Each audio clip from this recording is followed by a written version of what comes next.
vaccins, dont 2 sont toujours en attente de validation par l'OMS, ce qui est purement scandaleux.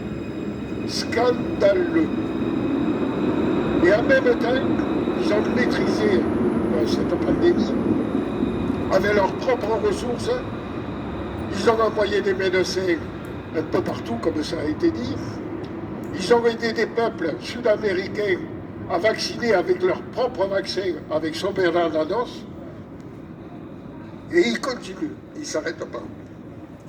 Mais les conséquences de la pandémie, elles ont été également économiques. Parce que quand même, l'économie cubaine, elle reposait pour une grande partie sur le tourisme. Or, pendant 2 ans, plus aucun touriste à Cuba. Donc, imaginez un peu le manque à gagner et donc le manque d'argent pour pouvoir développer le pays à l'intérieur. Terrible. Et à cela également, il faut se rendre compte que les transports, le fret, comme on dit, mais depuis pendant 2 ans, il a été réduit à sa plus simple expression, en plus du blocus, et ainsi de suite. Donc, une situation très compliquée et très difficile.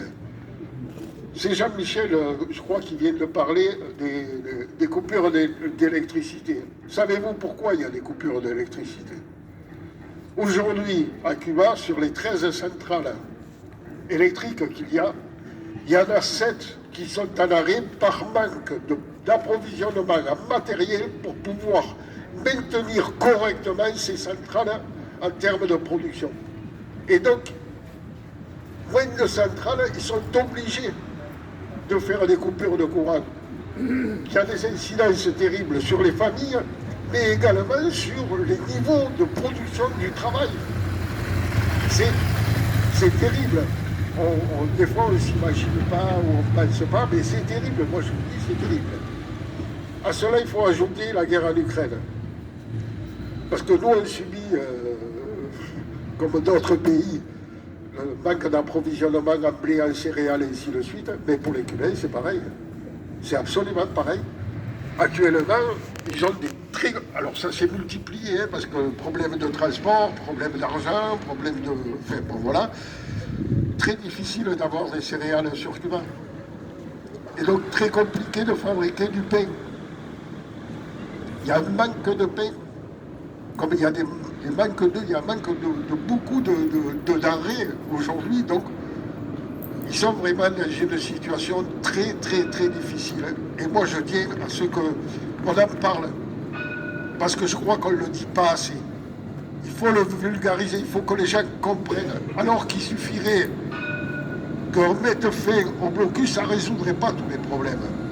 Mais au moins, ça enlèverait un poids essentiel pour permettre à ce pays d'essayer de continuer à se développer comme lui il veut, comme le veut le peuple, et pour la volonté du peuple.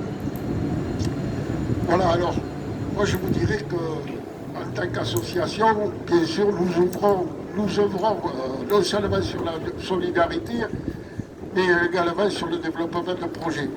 Et c'est là-dessus qu'il faut qu'on travaille.